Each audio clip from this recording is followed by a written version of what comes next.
Hi, I'm Gordon Burkell from Filmmaker U. At Filmmaker U, we create courses for film professionals to deepen and diversify your existing skill set. You can learn more at filmmakeru.com. Of course, follow us on Instagram at filmmaker_u. Every week, we interview a film professional, and this week I'm joined by costume designer Anne Dixon, whose work includes Anne with an E, the upcoming Cronenberg film, The Shrouds, and more recently released Viggo Mortensen's The Dead Don't Hurt. Welcome to the show. It's such a pleasure. Thanks so much. I guess to start, what got you interested in the craft of costume design? Ooh. Um, I guess even as a kid, I didn't even play with my dolls. I used to just make their clothes. And then my sister was born and I had a live doll and I started making clothes for her. And I guess it kind of started all from there. And we moved to England when I was 15 and finished my high school and then did art and design at the University of London Arts. Mhm. And then I moved back to Canada and worked in theater it was like a gypsy for a while and just did a whole variety of different areas within the costumes. And then eventually started designing, and it was the best foundation one could ever ask for. And I've always loved textiles, you know what I mean? And just Mm. and then characters. So to do both of them, it's like a dream. I was lucky enough when I went to the Shaw Festival, they gave a tour of the costume Yes. department, and it was fascinating because they had here's old soldier uniforms that are actual uniforms to Yeah. here's what we've made. Yeah. Um, I do want to know, because as a person who loves theater, what was your favorite piece of theater that you designed a costume for, or your piece for a theater piece? Favorite. It's like asking who's your favorite child. You know what I mean? They're all your favorites. Maybe the very first one, which was Cabaret at Neptune in Oh wow, Halifax. that would And have been fun. just I love music to be involved Mhm. with it. And then let alone, I mean, it's such a classic, and I mean, it was brilliant. And I mean, it's challenging for my first one, but it was a Yeah. lot of fun. And so I would say probably that one for theater. I think what attracted me to color correction was the fact that we were like the next stage of cinematography. And the creative side was huge, trying to understand what was wrong with an image, how to balance it, trying to understand how to let the tools do what you want them to do. Where else can the technology go? What else can we do? I'm very interested in trying to mold the image and create the best look possible. And whatever tools are out there, you want to try and latch onto them. I'm Eric Whipp, and this is my course on color correction.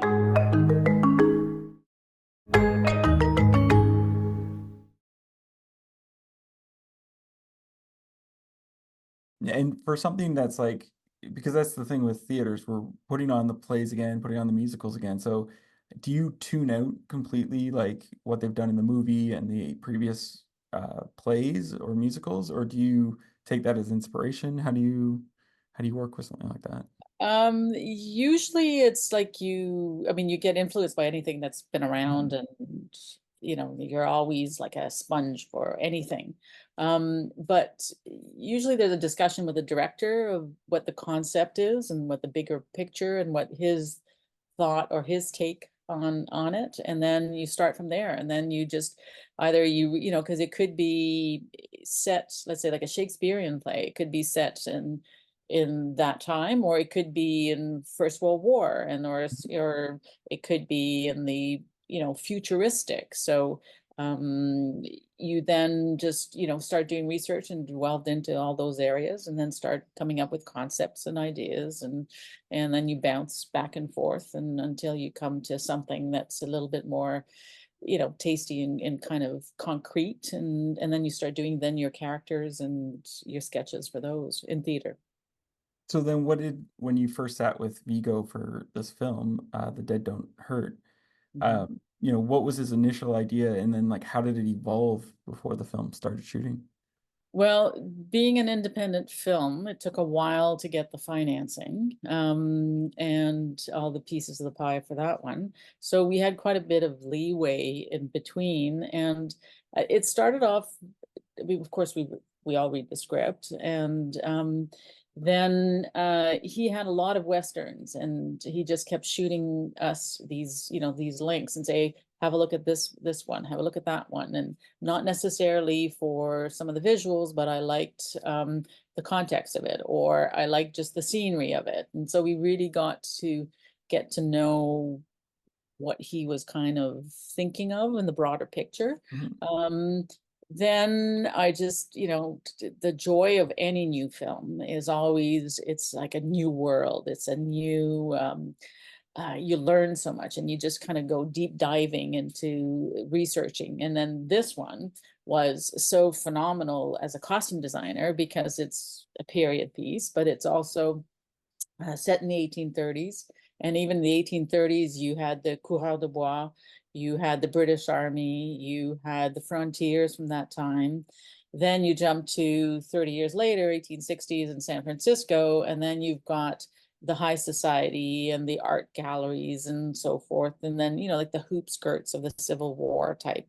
And then you've got all of the dock works, and then you had like the Chinatown, you had all the merchants, the stevedores, the seamen, and then that's just that part. And then you jump to then the Western part, and you go to Nevada, and then it's like the saloons, the cowboys, we had Mexican indigenous people, we had miners. I mean, it just went on and on. And so I just did these massive boards of research and to kind of show, and then visually some, the world that we were going into. And then you start, showing those with Viggo. And then because we've got kind of a shorthand, being my second film with him now, and Carol Spears, the production designer, and we just, it just flowed, like, and ideas, and yes, I like this, I don't like that, and then you get a pulse of what he's kind of thinking and what we're kind of trying to interject into it, and then you get going, and then the fun starts. You mentioned all the eras, different locations, everything. And that was going to be one of my questions, was because it's an independent film, this isn't like a Marvel film where it's like, just get us what we want, here's the money. How do you get such a huge, broad spectrum and make it look so authentic and real? And like, I never, because I've seen films, like student films, where you're like, that's obviously a costume, right? Whereas this, it feels like I'm in the world. Yeah. Oh, that's great.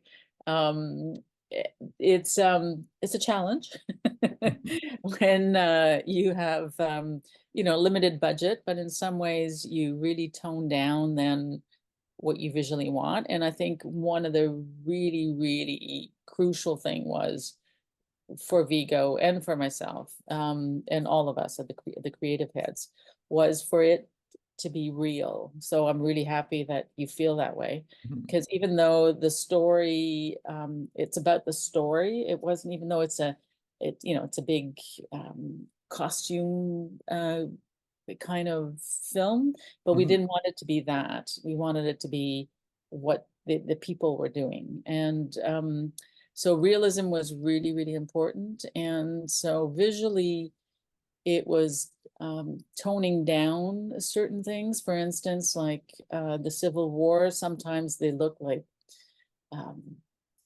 dolls on an ice cream, like on a wedding cake. I mean, they're so big, the hoop skirts. And they were, but we decided to do them a little bit smaller, just so that as an audience member as well, we can kind of interact with it. And also when she's on the horse, if she had a hoop skirt on, I mean, it would be a very different type of movie. And then even because it was from the woman's perspective, the storyline of a Western, you just wanted it to be that much more authentic. And it was like some things like you think about in costumes is like when she leaves from San Francisco to going through all the mountains and everything, just on a horse and with a horse in the back, and she arrives at the, like in Timbuktu, and it's so desolate down in the Sierra Madre. And it was, okay, so what would she bring? Like, she doesn't have a wardrobe. She can't be changing every 2 seconds. She doesn't have a maid. So the corset was, you know, in the front, that it was tied, and she still had a corset, but she didn't have the hoop skirts. She only had a petticoat because it was, you know, again, it's utilitarian, and then thinking of those things. And we did more mix and matches, and instead of full dresses. Again, you know, there wasn't a tailor, there wasn't a fabric store in town. How often did the stagecoat come with a bolt of fabric? Those are all questions that you kind of think, and it kind of then starts honing down as to visually what it is, you know what I mean? And what you design for it and each of the characters. Well, you've kind of alluded to it with her journey, but Vivian, I was going to ask you, because it is from her perspective, like, how did you guys, or what was the plan for her character arc in terms of clothing changes and looks? Well, you start off when she's very young, in the 1830s, and there we wanted it really warm and the kind of bucolic feel of the whole thing. So it was during the leaves, you know, the golden leaves of the maple leaves when they turn, which is so phenomenal. And so we kind of went into that. And so she's in terracotta reds. And then when you jump to 30 years later, when she's in San Francisco, that's subdued a little bit, and it's more like in deep kind of pinks and bits of reds there. And she's got like a shawl that's got some reds. So there's little touches that follow. And then when she's in the Nevada, in the desert, there, because of the harshness of the environment, I saturated the colors even more so, and made it even more delicate to be kind of contrasting with this harsh world that was the reality of there. So that was kind of visually some of the arc of hers. And then there's also, that's a real thread, is the ceinture fléchée, which is the woven belt that the coureurs de bois used, that her father had, that comes from the First Nations originally. And so you see that on her father, and then you see it in San Francisco. And at the very, I mean, it's got all, there's some different beats and pulses in the film. You see it. And at the very end, when she dies, oh, maybe, no, I didn't. I was going to say, did I just do a blooper there? And We can you know, cut it but out no, if you need be. kind of get it at the very beginning Yeah. that she dies. So, but she's buried with it. So, there's actually, Viggo's really good at having all these little kind of Where's Waldo in the film. So if you're a real aficionado, you'll get these different beats. The same as with the fish. Like her father was a fisherman, and they ate fish. And then the very end of the film, you have the salmon, and also when he first meets her, he's eating salmon and she's buying fish. And then at the very end, there's a young Sislaw girl that actually offers them a salmon.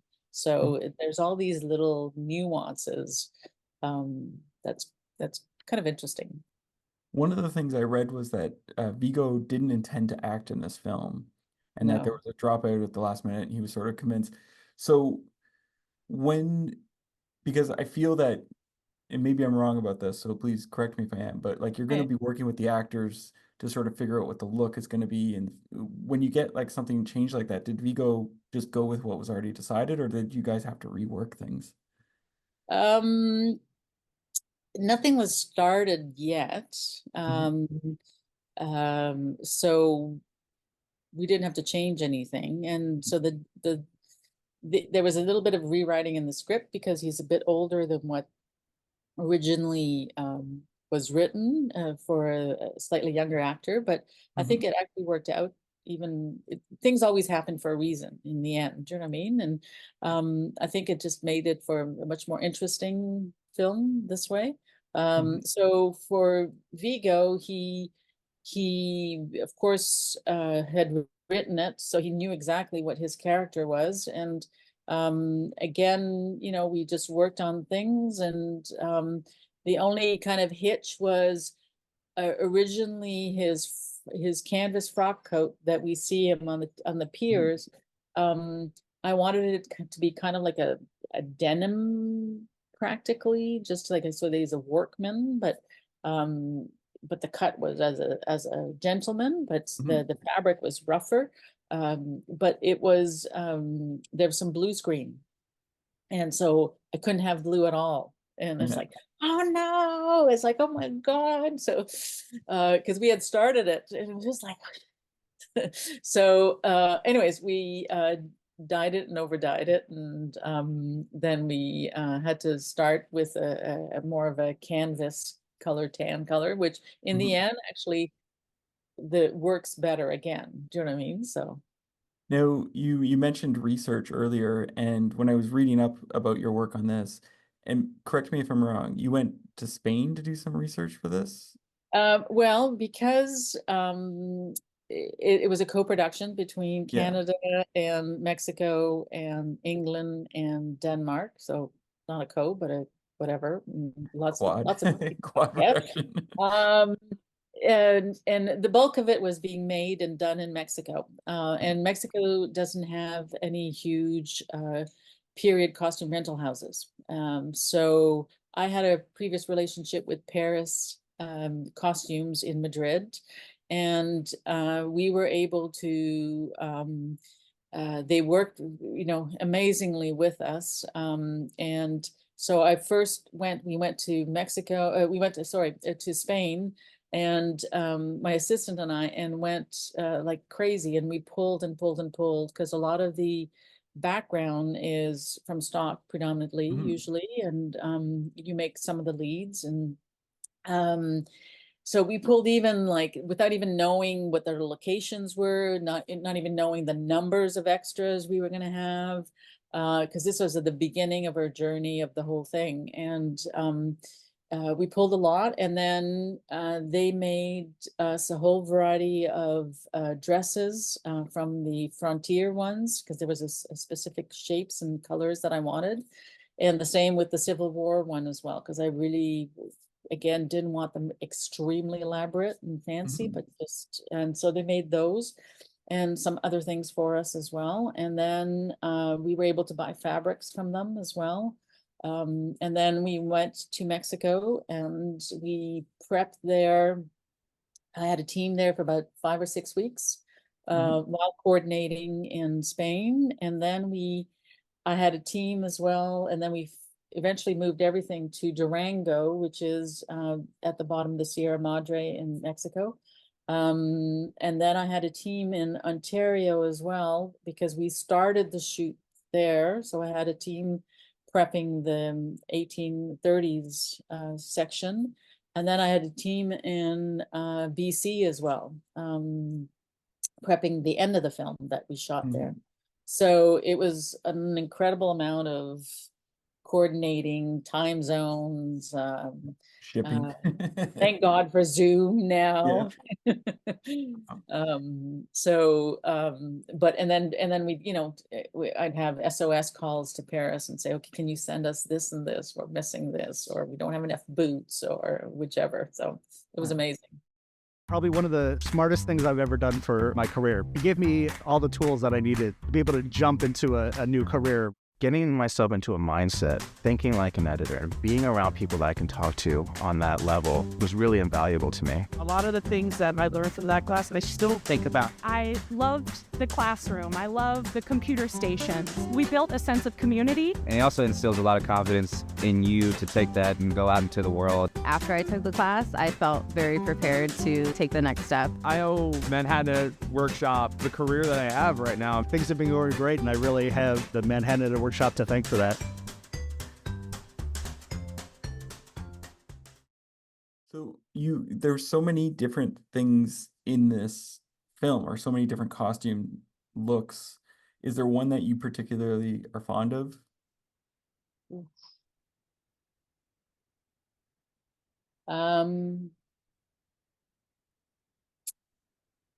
Maybe two. One is definitely her father. so the Coureur de Bois one, because being French Canadian myself, I just really wanted to pay homage to some of my background, and